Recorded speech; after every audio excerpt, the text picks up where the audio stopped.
ಈಗೆಲ್ಲ ಡಯಟ್ ಅಂದ್ಕೊಂಡು ರಾಗಿ ಮುದ್ದೆ ತಿನ್ನೋರನ್ನ ನೋಡ್ತೀವಿ. ಆದರೆ ನಮ್ಮ ಹಳೆ ಕಾಲದಲ್ಲಿ ರಾಗಿ ಅಂದರೆ ಬರೀ ಊಟ ಅಲ್ಲ, ಅದೊಂದು ಜೀವದ ಸಂಜೀವಿನಿ. ಈ ರಾಗಿ ಕತೆ ಕೇಳಿದ್ರೆ ನೀವು ಅಚ್ಚರಿ ಪಡ್ತೀರಿ. ಇವತ್ತು ನಾನು ಚಹಾ ರಘುನಾಥ್ ಅವರು ಬರೆದಿರೋ ರಾಗಿ ಮುದ್ದೆ ಅನ್ನೋ ಒಂದು ಅದ್ಭುತವಾದ ಪ್ರಬಂಧದ ಬಗ್ಗೆ ನಿಮ್ಮ ಹತ್ತಿರ ಮಾತಾಡಕ್ ಬಂದಿದ್ದೀನಿ. ನಮ್ಮ ನಾಡಿಗೆ ಕರುನಾಡು ಅನ್ನೋ ಹೆಸರು ಬರಲಿಕ್ಕೆ ಇಲ್ಲಿನ ಕಪ್ಪು ಮಣ್ಣು ಎಷ್ಟು ಕಾರಣನೋ, ಆ ಮಣ್ಣಲ್ಲಿ ಬೆಳೆಯೋ ಕಪ್ಪು ಬಣ್ಣದ ಈ ರಾಗಿನೂ ಅಷ್ಟೇ ಕಾರಣ ಅಂತ ಲೇಖಕರು ಹೇಳ್ತಾರೆ. ಒಂದು ಕಾಲ ಇತ್ತು, ರಾಗಿ ಅಂದರೆ ಬರೀ ಹಳ್ಳಿಯವರು, ಬಡವರು, ಇಲ್ಲ ಅಂದರೆ ಕಷ್ಟಪಟ್ಟು ಕೆಲಸ ಮಾಡೋ ಕೂಲಿ ಕಾರ್ಮಿಕರು ತಿನ್ನೋ ಆಹಾರ ಅಂತ ಜನ ಮೂಗು ಮುರಿತಿದ್ರು. ಆದರೆ ಇವತ್ತು ಕಾಲ ಬದಲಾಗಿದೆ. ನಾನಾ ಥರದ ಕಾಯಿಲೆಗಳು ಮನುಷ್ಯನ್ನ ಆವರಿಸ್ತಿರುವಾಗ ಅದೇ ರಾಗಿ ಇವತ್ತು ಎಲ್ಲರ ಜೀವ ಉಳಿಸೋ ಸಂಜೀವನಿ ಆಗ್ಬಿಟ್ಟಿದೆ. ಲೇಖಕರಿಗೆ ರಾಗಿ ಮುದ್ದೆ ಅಂದರೆ ಅದು ಬರೀ ಹೊಟ್ಟೆ ತುಂಬಿಸೋ ವಸ್ತುವಲ್ಲ, ಅದೊಂದು ಬಾಲ್ಯದ ನೆನಪು. 3 ಕಲ್ಲಿಟ್ಟು ಒಲೆ ಹೂಡಿ ಮಣ್ಣಿನ ಮಡಕೆಯಲ್ಲಿ ನೀರು ಕುದಿಸುತ್ತಾ ಆ ಕುದಿಯೋ ನೀರಿಗೆ ರಾಗಿ ಹಿಟ್ಟು ಹಾಕಿದಾಗ ಒಂದು ಘಮ ಬರ್ತಿತ್ತಲ್ಲ, ಆ ಪರಿಮಳ ಇವತ್ತಿಗೂ ಲೇಖಕರ ಕಣ್ಣ ಮುಂದೆ ಹಸಿರಾಗಿದೆ. ಇವೆಲ್ಲ ನೆನಪಾಗ್ತದೆ ದೇವಸ್ಥಾನಕ್ಕೆ ಹೋದಾಗ ಪಕ್ಕದ ಕಟ್ಟಡದ ಕಾರ್ಮಿಕರು ತಮ್ಮ ಬುತ್ತಿ ಬಿಚ್ಚಿ ಮುದ್ದೆ ಮುರಿಯುತ್ತಿದ್ದಾಗ. ಮುದ್ದೆ ಮಾಡೋದು ಅಂದರೆ ಅದು ಬರೀ ಅಡುಗೆ ಅಲ್ಲ, ಅದು ಒಂದು ಕಲೆ.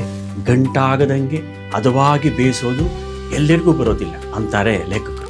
ಈ ಪ್ರಬಂಧದಲ್ಲಿ ಒಂದು ಕಡೆ ಸೀಕು ಬಗ್ಗೆ ಹೇಳ್ತಾರೆ. ಕೇಳೋಕೆ ಎಷ್ಟು ಚಂದ ಗೊತ್ತಾ? ಈ ಹಳ್ಳಿ ಕಡೆ ಹೆಂಗಸರು ಮುದ್ದೆ ಮಾಡಿದ ಮೇಲೆ ಆ ಮಡಕೆ ತಳಕ್ಕೆ ಸ್ವಲ್ಪ ಹಿಟ್ಟು ಅಂಟ್ಕೊಂಡಿರುತ್ತೆ, ಅದನ್ನ ಬಿಸಿಲಲ್ಲಿ ಒಣಗಿಸ್ತಾರೆ, ಅದನ್ನೇ ಸೀಕು ಅನ್ನೋದು. ಆವತ್ತಿನ ಕಾಲದಲ್ಲಿ ಶ್ರೀಮಂತರ ಮಕ್ಕಳ ಹತ್ತಿರ ಬಿಸ್ಕತ್ತು, ಚಾಕ್ಲೇಟ್ ಇರ್ತಿತ್ತು, ಆದರೆ ಈ ಬಡ ಮಕ್ಕಳ ಜೇಬಲ್ಲಿ ಈ ಸೀಕು ಇರ್ತಿತ್ತು.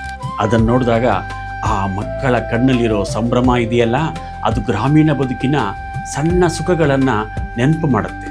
ರಾಗಿ ನಮ್ಮ ಸಂಸ್ಕೃತಿಯಲ್ಲೂ ಹಾಸುಹೊಕ್ಕಾಗಿದೆ. ಪುರಂದರದಾಸರು ಯೋಗ್ಯರಾಗಿ ಭೋಗ್ಯರಾಗಿ ಅಂದರು.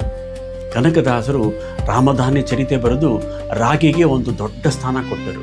ಹಳ್ಳಿಗಳಲ್ಲಿ ರಾಗಿ ಬೀಸೋ ಕಲ್ಲು ಇದೆಯಲ್ಲ, ಅದು ಬರೀ ಕಲ್ಲಲ್ಲ, ಮುಂಜಾನೆ ಎದ್ದು ರಾಗಿ ಬೀಸೋ ಹೆಣ್ಣು ಮಕ್ಕಳ ಕಷ್ಟ ಸುಖ ಕೇಳೋ ಒಬ್ಬ ಆಪ್ತ ಗೆಳತಿ ಅದು. ಮುದ್ದೆ ನಿದ್ದೆಗೆ ಕೌರ ಮಾಡಿದ್ರು ಶಿವನೇ ಅಂತ ಜನಪದರು ಪ್ರಾರ್ಥನೆ ಮಾಡ್ತಿದ್ರು. ಅಂದರೆ ಅವರ ಬದುಕಲ್ಲಿ ಮುದ್ದೆಗೆ ಎಷ್ಟು ಬೆಲೆ ಇತ್ತು ಅಂತ ಯೋಚನೆ ಮಾಡಿ. ವಿಜ್ಞಾನದ ಪ್ರಕಾರ ನೋಡಿದ್ರು ರಾಗಿ ತುಂಬ ಶಕ್ತಿಶಾಲಿ. ರಾಗಿಯಲ್ಲಿರೋ ಅಂಶಗಳು ನಿಧಾನಕ್ಕೆ ಕರಗೋದ್ರಿಂದ ಬೇಗ ಹಸಿವಾಗಲ್ಲ. ಅದಕ್ಕೆ ನೋಡಿ ಶ್ರಮಜೀವಿಗಳು ಬೆಳ್ಳಂಬೆಳಗ್ಗೆ ಮುದ್ದೆ ತಿಂದರೆ ದಿನವಿಡೀ ದಣಿವಿಲ್ಲದೆ ಕೆಲಸ ಮಾಡ್ತಾರೆ. ಒಂದು ಹೆಮ್ಮೆಯ ವಿಷಯ ಏನಪ್ಪ ಅಂತಂದರೆ, ಜರ್ಮನಿಯಲ್ಲಿ ವಿಶ್ವಕಪ್ ಫುಟ್ಬಾಲ್ ನಡೆದಾಗ ಆಟಗಾರರಿಗೆ ಶಕ್ತಿ ಬರಲಿ ಅಂತ ನಮ್ಮ ರಾಗಿ ಮುದ್ದೆನ ರಾಗಿ ಬಾಲ್ ಅನ್ನೋ ಹೆಸರಲ್ಲಿ ಅಲ್ಲಿನ ಕ್ಯಾಂಟೀನ್ನಲ್ಲಿ ಕೊಡ್ತಿದ್ರಂತೆ. ಕ್ಯಾಲ್ಶಿಯಂ, ಫೈಬರ್ ಎಲ್ಲ ಇರೋದ್ರಿಂದ ಇದು ಶುಗರ್ ಮತ್ತು ಕ್ಯಾನ್ಸರ್ನಂಥ ಕಾಯಿಲೆಗಳಿಗೆ ದೊಡ್ಡ ಮದ್ದು ಅಂತಾರೆ. ಈ ಸಂಶೋಧನೆಯ ಹಿಂದೆ ಒಬ್ಬ ಮಹಾನುಭಾವರಿದ್ದಾರೆ. ಅವರೇ ಡಾಕ್ಟರ್ CH ಲಕ್ಷ್ಮಣಯ್ಯನವರು. ಮೈಸೂರು, ಮಂಡ್ಯ ಭಾಗದಲ್ಲಿ ದಶಕಗಳ ಕಾಲ ರಾಗಿ ಬಗ್ಗೆ ತಪಸ್ಸು ಮಾಡಿದ ಪುಣ್ಯಾತ್ಮ ಇವರು. ರೈತರು ಇವರನ್ನು ಪ್ರೀತಿಯಿಂದ ರಾಗಿ ಲಕ್ಷ್ಮಣಯ್ಯ ಅಂತಾನೆ ಕರೀತಾರೆ. ಇವರು ತೀರಿಕೊಂಡಾಗ ಅವರ ಕಣ್ಣುಗಳು ಅರಳಿದ ರಾಗಿ ತೆನೆಯಂತೆ ಕಾಣ್ತಿದ್ವು ಅಂತ ಲೇಖಕರು ಬರೆದಿದ್ದಾರೆ.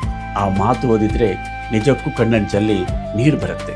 ಕೊನೆಯದಾಗಿ ಹೇಳಬೇಕಂದ್ರೆ, ರಾಗಿ ಅನ್ನೋದು ಬರೀ ಒಂದು ಧಾನ್ಯ ಅಲ್ಲ, ಅದು ನಮ್ಮ ನಾಡಿನ ಜನರ ಬದುಕು, ರೈತರ ಬೆವರು.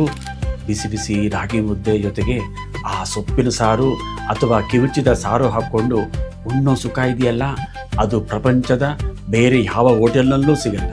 ಒಂದು ಕಾಲದಲ್ಲಿ ಕಡೆಗಣಿಸಲ್ಪಟ್ಟ ರಾಗಿ ಇವತ್ತು ಜಗತ್ತಿನಾದ್ಯಂತ ಸದ್ದು ಮಾಡ್ತಿದೆ ಅಂದರೆ ಅದೇ ಖುಷಿ. ನಮಸ್ಕಾರ.